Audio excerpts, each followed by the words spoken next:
사람 잘 만나는 것이 복이란 말이 있습니다. 좋은 부모님을 만나게 된 것부터 시작해서 좋은 배우자를 만나게 된 것이나 혹은 좋은 친구나 좋은 동료를 만나게 된 것이 얼마나 자신에게 큰 복인지를 인생을 살아가다 보면 새삼 실감하게 될 때가 있는 것입니다. 그것을 반대로 생각해 본다면 상대방으로 하여금 나를 만난 것이 그토록 행복하게 느껴지게 만드는 사람이 되는 것도 아주 중요합니다. 이것은 남에게 대접받고 싶은 대로 먼저 남을 대접하라고 하신 예수님 말씀에도 딱 들어맞는 원리입니다. 즉 사람 잘 만나는 복을 누리고 싶으면 본인이 먼저 다른 사람에게 그런 존재가 되려고 노력하는 것이 바른 순서인 것입니다. 이 팔복의 나머지 네 가지 복들을 통해 예수님께서 가르치시는 사실도 바로 그것입니다. 시간 전에 그 말씀을 통해 기독 신자가 과연 어떤 대인관계를 발휘할 때 본인에게도 복이 되는지를 함께 참고해 보고자 합니다. 다섯째 복은 남에게 자비를 베풀어 줌으로써 하나님께로부터 용서를 받는 것입니다. 7절을 다 같이 함께 봉독하겠습니다. 긍휼히 여기는 자는 복이 있나니 그들이 긍휼히 여김을 받을 것이며. 아멘. 여기서 우리나라 말이 긍휼이라고 번역되어 있는 것은 헬라어 원어로는 자비, 영어로 mercy에 해당되는 말인데 이 단어는 두 가지 의미가 있습니다. 하나는 힘들고 괴로운 처지 있는 사람에 대해 느끼는 동정심인데 바로 선한 사마리아의 비유에 나오는 것입니다. 그 비유의 결론에 가서 예수님께서 이 세 사람 중에 누가 강도 많은 자 이웃이 되겠느냐라고 질문하셨을 때 예수님을 찾아왔던 율법 교사는 자비를 베푼 자니이다 라고 대답했고 예수님께서는 너도 이와 같이 하라고 말씀하셨습니다. 그러니 물론 본문에서 말씀하시는 긍휼에도 그처럼 자기 이웃 가운데 강도 많은 자를 불쌍히 여기고 도와주려는 마음도 포함되어 있음이 분명합니다. 자비의 또 한 가지 의미는 남의 죄를 용서해 주는 마음입니다. 본문의 문맥에서는 이 두 번째 의미가 좀 더 강한데 그 이유는 그들이 긍휼히 여김을 받을 것이며 라는 복과 직결되기 때문입니다. 여기서 그처럼 긍휼을 베풀어 주는 자들을 긍휼히 여겨주시는 분은 바로 하나님이십니다. 그리고 하나님께서 베푸시는 최고의 긍휼은 곧 죄인을 무조건적으로 용서해 주시는 자비인 것입니다. 옛날 영화에 보면 반역죄를 저지른 사람은 매우 끔찍하고 고통스러운 방법으로 사형을 당하게 됩니다. 하지만 그런 경우에도 왕에게 그저 멀시, 자비를 베푸소서라고 딱 한마디만 외치면 그나마 쉽게 목숨을 끊어주었습니다. 그런 경우에 자비란 전적으로 왕이 베풀어 주는 것이지 지금 사형 언도를 받고 죽게 된 죄인 쪽에서 무슨 공로가 있거나 조건을 채웠기 때문은 결코 아닙니다. 저와 여러분이 하나님께로부터 입은 긍휼이 바로 그처럼 100% 하나님께서 무조건적으로 베푸시는 자비인 것입니다. 그러므로 우리가 내게 죄를 저지른 사람에게 자비를 베풀어 용서해 주는 것이 어떤 조건이 되어서 하나님께로부터도 자비를 입게 되는 것은 물론 아닙니다. 단지 진정으로 하나님께 긍휼을 받은 자라면 필연적으로 남에게 긍휼을 베풀게 되어 있음을 강조하는 말씀입니다. 주기도문에서 우리가 우리에게 죄 지은 자를 사하여 준 것 같이 우리 죄를 사하여 주시옵고 라고 기도하는 것도 우리가 우리에게 죄 지은 자를 용서해 주는 것이 전제 조건이 되어서 우리도 용서받으시다는 뜻은 아닌 것과 꼭 마찬가지입니다. 아주 쉽게 말하자면 이미 하나님의 자비를 통해 죄 용서를 받은 자라면 당연히 타인이 자기에게 지은 죄에 대해서도 자비를 베풀게 되며 그런 신행일체를 나타내는 참된 신자는 최후의 심판대에서 하나님께서 베푸시는 최고의 자비를 입을 수 있는 것입니다. 세상 사람들은 가능하면 타인의 불행으로부터 멀어지려고만 합니다. 다른 사람이 당하는 고통이나 재앙과 자기 사이에 어찌하든지 차단벽을 쳐놓고서 자신의 행복에 조금이라도 방해를 받지 않으려고만 애쓰는 것입니다. 하지만 성경은 그처럼 귀를 막고 가난한 자가 부르짖는 소리를 듣지 아니하면 자기가 부르짖을 때에도 들을 자가 없으리라 하고 경고합니다. 바로 선한 사마리아의 비유에 나오는 제사장과 레위인이 여기서 해당되는 사람이 아니겠습니까? 자신이 지옥 영벌이란 최악의 저주에 빠졌을 때 하나님께서 아무 조건도 이유도 없이 그저 당신의 자비하심을 발동시키셔서 나를 용서하셨다는 사실을 진심으로 깨닫고 있는 신자라면 결코 그처럼 무심한 방관자가 될 수 없는 법입니다. 특히 우리는 자기에게 죄를 지은 사람에 대하여 긍휼을 발휘할 수 있어야 합니다. 저 여러분이 우리가 우리에게 죄 지은 자를 사하여 준 것 같이라고 주기도문을 한 주일에도 몇 번씩 외우고 있지만 실제로 그런 자비를 베풀어 준 적은 과연 몇 번이나 되겠습니까? 용서란 무기력하고 너무나 순회에 빠진 것이며 복수만이 달콤한 것이라 여기는 불신자들의 사고방식에 자기도 모르게 빠져서는 안 됩니다. 시편 18편 25절과 26절은 자비로운 자에게는 주의 자비로우심을 나타내시며 사악한 자에게는 주의 거스르심을 보이시리니라고 이 다섯 번째 복을 누리는 자와 그렇지 못한 자를 극단적으로 대조시켜주고 있습니다. 남을 긍휼히 여기는 것은 하나님께로부터 이미 긍휼을 입었음을 보여주는 가장 확실한 증거임을 깨닫고 특히 내게 죄를 지은 사람에게 자비를 베풀고 용서함으로써 주님 재림하실 때 백보자 심판대 앞에서 하나님께로부터도 긍휼의 용서를 받는 성도들이 되시기를 바랍니다. 여섯째 복은 정직한 마음 자세를 발휘함으로써 하나님과 영적 교통을 나누는 것입니다. 8절을 함께 봉독하겠습니다. 마음이 청결한 자는 복이 있나니 그들이 하나님을 볼 것이며. 아멘. 여기서 청결한이란 쉽게 말해서 깨끗한, 클린이란 뜻입니다. 구약에서 이 단어는 희생 제물과 관련해서 자주 등장하고 있으며 나중에 선지서에서는 도덕적 정결 및 영적 성결을 강조할 때 사용되었습니다. 그러므로 마음이 청결하다는 것은 어떤 거짓이나 가식이 없이 항상 정직하고 솔직함을 가리킵니다. 이 청결한 마음과 정반대되는 대표적인 마음이 곧 위선입니다. 바로 예수님께서 너희 바리새인은 지금 잔과 대접의 겉은 깨끗이 하나 너희 속에는 탐욕과 악독이 가득하도다. 화 있을진저 너희여 너희는 평토장한 무덤 같아서 그 위를 받는 사람이 알지 못하는도다 라고 책망하신 사실입니다. 유대인들은 죽은 사람을 통상 동굴 속에 안치했지만 특별한 경우에는 봉분 없이 그냥 평토장을 하고 그 위에 회치를 함으로써 표시를 해두었습니다. 하지만 세월이 지나면서 그 회치라는 것이 지워지면 사람들은 그곳이 무덤인 줄 모르고 그냥 밟게 되는데 그것은 의식적으로 부정해지는 행위가 되었습니다. 마찬가지로 겉으로만 깨끗하게 보이는 외식, 즉 종교적 위선은 사람들의 눈을 속이기는 참 쉬운 것입니다. 하지만 참된 신자는 잔과 그릇의 속이 깨끗해야 합니다. 즉 그 마음이 하나님 앞에서 신실한 것과 마찬가지로 사람 앞에서도 늘 정직해야 하는 것입니다. 그래서 시편 15편 1절과 2절에서도 주의 장막에 머무를 자와 주의 성산에 사는 자는 정직하게 행하며 공의를 실천하며 그의 마음에 진실을 말하는 자라고 한 것입니다. 자신의 삶이 오로지 거짓과 외식의 막으로 덮여있는 사람은 주의 장막과 주의 성산에 거주하는 자, 즉 거룩하신 하나님과 함께 거하는 교제를 결코 누릴 수가 없습니다.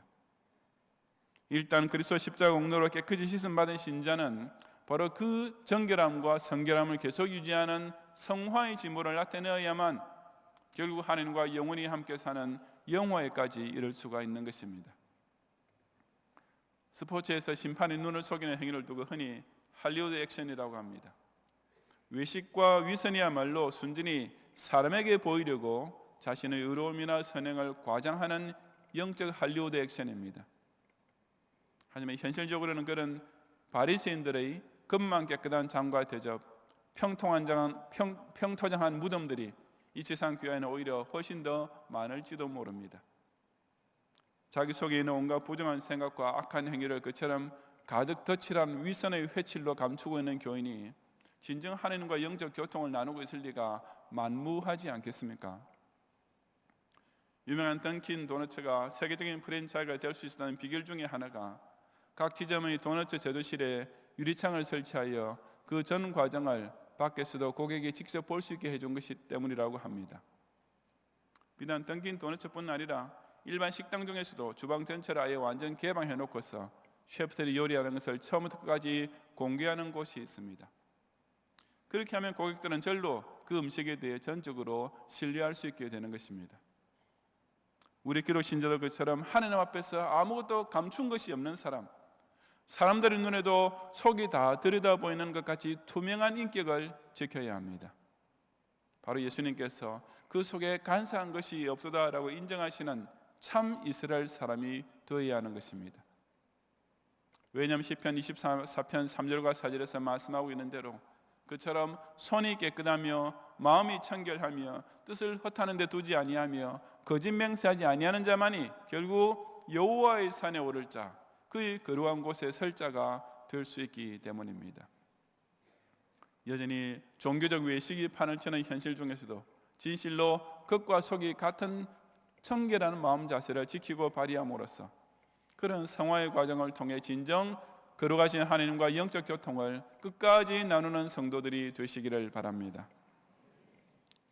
일곱째 복은 화평의 복음을 전파함으로써 하나님의 양자로서 인정을 받는 것입니다. 9절을 함께 봉독하겠습니다. 화평하게 하는 자는 복이 있나니 그들이 하나님의 아들이라 일컬음을 받을 것이며. 아멘. 화평하게 하는 자를 영어로 하자면 피스메이커입니다. 예수님께서 피스키퍼라고 하는 말 대신에 여기서 피스메이커라는 말을 쓰신 의미는 분명합니다.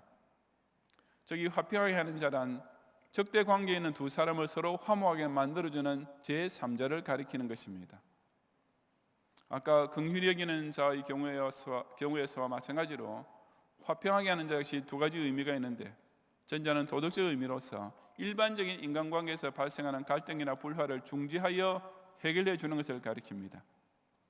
시편 34편 14절의 악을 버리고 선을 행하며 화평을 찾아 따를지어다 하는 말씀에서의 화평이 바로 그런 뜻입니다. 하지만 본문에서 그보다 더 중요하게 강조되는 것은 역시 영적 의미인데, 그것은 곧 하나님과 죄인 사이를 화평하게 만드는 것으로서 간단히 말하자면 복음 전도입니다. 왜냐하면 이 팔복의 말씀을 가르친 예수님께서 이 점에 대해 명백히 밝히셨기 때문입니다.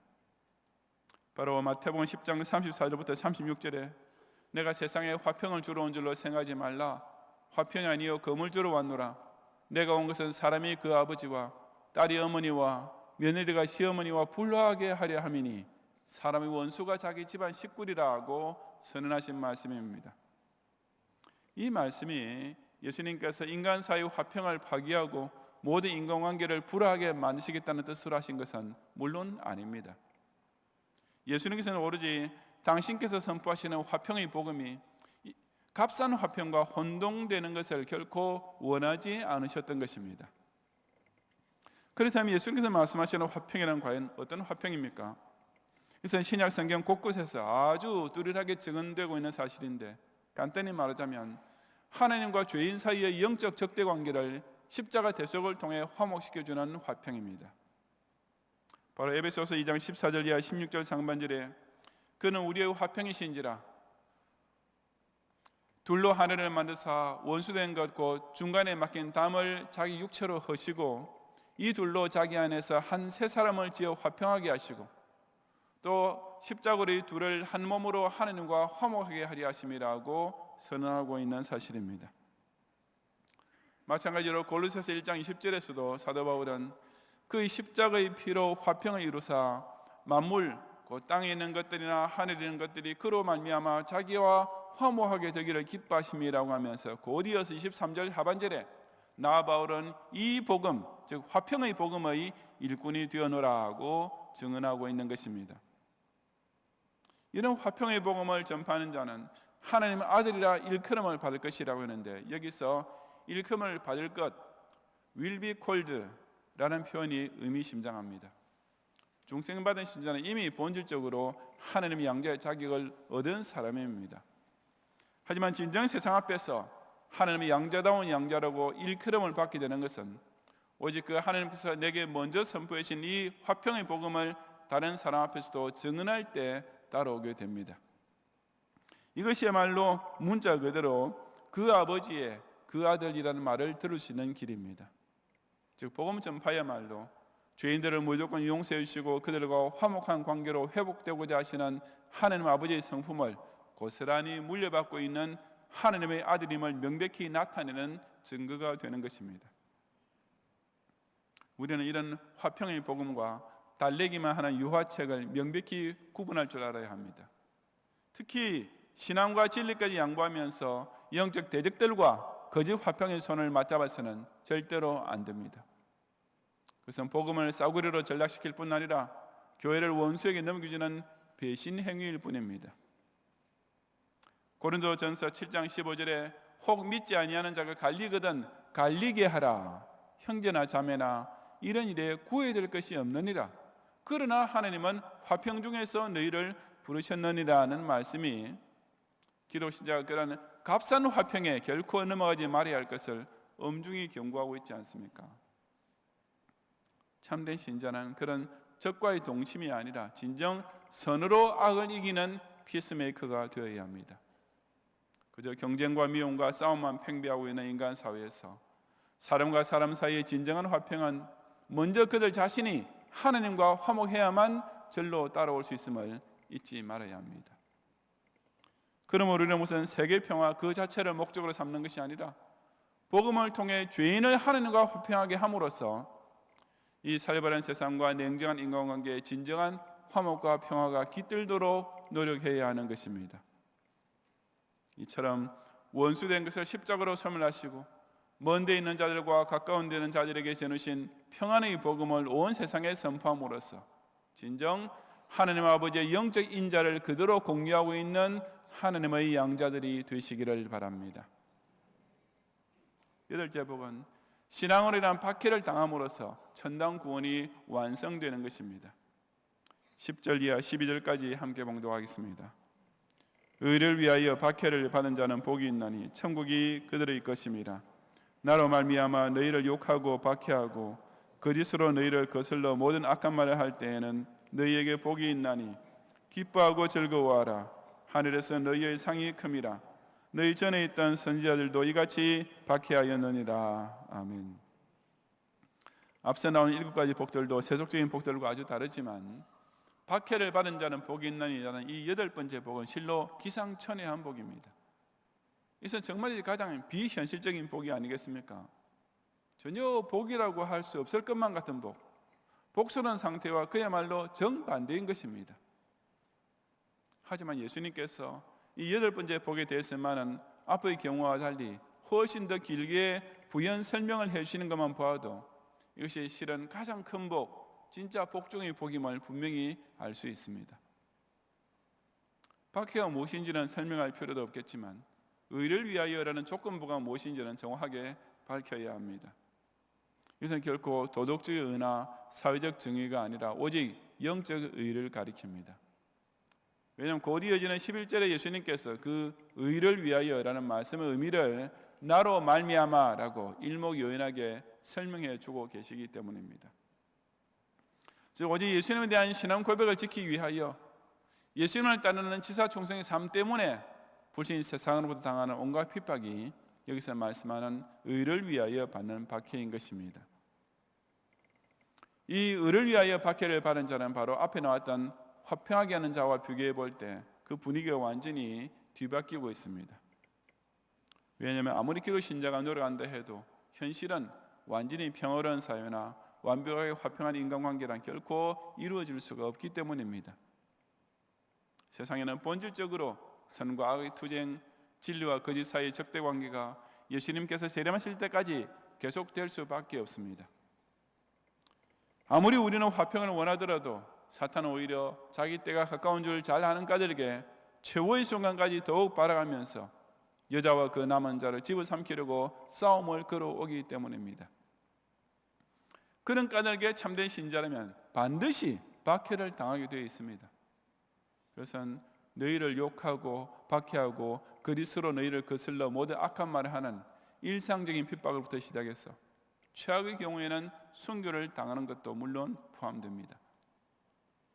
이처럼 크든지 작든지 간에 온갖 박해를 당하는 것은 선지자들부터 시작해서 사도들 및 오늘날의 모든 기도 신자들에 이르기까지 필연적으로 겪게 되는 일인 것입니다.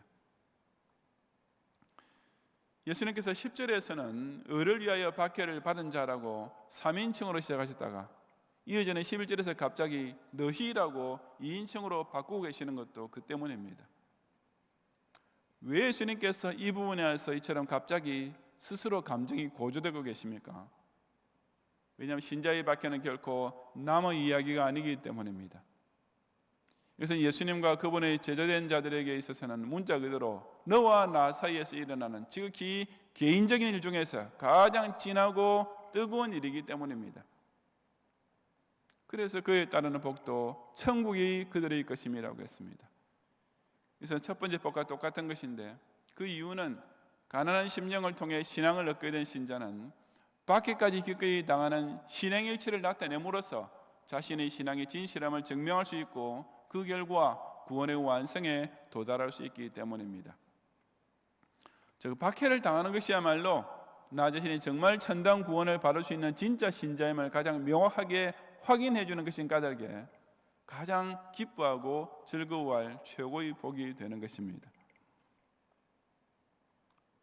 박해는 불신자와 신자는 이 화해될 수 없는 두 세계 사이에서 필연적으로 나타날 수밖에 없는 일입니다.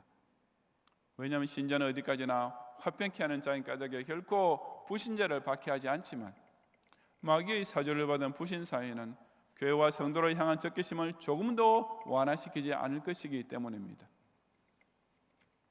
또한 신자는 이 인류 역사 속에서 결코 대세나 다수가 될 수 없습니다. 초대교회가 박해를 당하는 소수였을 때는 바른 신앙을 지켰지만, 기독교가 로마의 국교로 승인되어 온갖 부와 권세를 등에 업게 되면서부터 급속도로 타락하여 결국 천주교 이단이 되지 않았습니까? 이 세상은 참된 교회와 성도에 대해 결코 호의적일 수가 없는 것입니다. 그리고 신자는 그처럼 수적으로 압도적인 불신 가족, 불신 상사, 불신 권력으로부터 온갖 미움과 욕과 해를 당하게 될 때 그야말로 순교하는 각오로서 그것을 이겨내야 합니다. 순교의 각오만이 박해에 대한 유일한 대응책인 동시에 박해를 복으로 바꿔버리는 놀라운 비결이기 때문입니다. 스데반이 순교를 당하는 순간 그의 눈에는 하나님의 영광과 및 예수께서 하나님 우편에 서신 것이 보였습니다. 왜냐하면 스데반이 나로 말미암아 박해를 당하는 그 진하고 뜨거운 순간에 예수님께서도 보좌 우편에 그냥 편안히 앉아 계실 수가 없으셨기 때문입니다. 우리 역시 마찬가지입니다. 예수님 이름 때문에 박해를 당하는 것은 결코 특별한 선지자나 사도만의 일이 아니라 예수님께서 너희라고 칭하시는 모든 신자에게 다 해당되는 사실임을 명심하면서 오직 평화시대의 순교자에게만 완성되는 천당 구원의 복을 꼭 함께 누리는 성도들이 되시기를 바랍니다. 성도 여러분, 지난주일 설교의 결론에서 말씀드렸던 원로 목사의 명언을 좀 더 자세히 다시 한번 말씀드리겠습니다. 사람이 세상에 살 동안 세 가지 관계를 가지게 되는데, 첫째는 대신관계, 둘째는 대인관계, 셋째는 대물관계입니다. 대부분의 사람들이, 일부 기독교인들까지도 이 세 관계의 우선순위를 완전히 거꾸로 하고 있습니다. 즉 대물관계에 자기 인생의 모든 관심을 집중시키는 가운데 그 물질적 행복에만 최우선을 둡니다. 순전히 그 욕심에만 사로잡혀 살고 있으니 대인관계에서도 자연히 경쟁심과 다툼과 적대심만 발생할 수밖에 없으며, 대신관계조차 하나님을 자기의 심부름꾼으로 삼으려는 주객전도의 신성모독으로 일관되는 것입니다. 하지만 예수님께서 가르치시는 복은 먼저 하나님과의 관계부터 정립하는 데서 시작됩니다. 팔복의 처음 네 가지 복들이 바로 그것이었습니다. 사람을 먼저 겸손한 심령을 통해 하나님을 찾고, 애통하는 회개를 통해 하나님께서 베푸시는 죄 사함을 얻어야 하며, 그 하나님 앞서의 겸손을 사람 앞에서 온유함으로 발휘하고, 그 하나님도 죄 사함 받은 은혜를 따라서 의로운 삶을 살아야 합니다. 팔복의 나머지 네 가지 복들은 그처럼 대신관계가 바로 되어 있는 사람이 이제 대인관계에서 나타내야 할 신행일체의 삶입니다. 진정한 신자라면 항상 다른 사람에게 자비를 베풀고 정직한 마음으로 대하고 화평의 복음을 전하며, 비록 다른 사람으로부터 박해를 당할지라도 선으로서 악을 이겨낼 때 진정 복스러운 자가 될 수 있는 것입니다. 정말 유치한 복, 이방인들도 구하는 복만 혈연되어 있는 교인들과, 또한 그런 값싼 복들로서 교인들을 미워하는 사꾼과 이단들이 갈수록 더 팽배해지는 이 말세에 우리 예수님께서 가르치시고 약속하시는 이 진짜 복을 금세와 내세에서 풍성히 누리는 경향의 성도들이 되시기를 주님의 이름으로 축원합니다.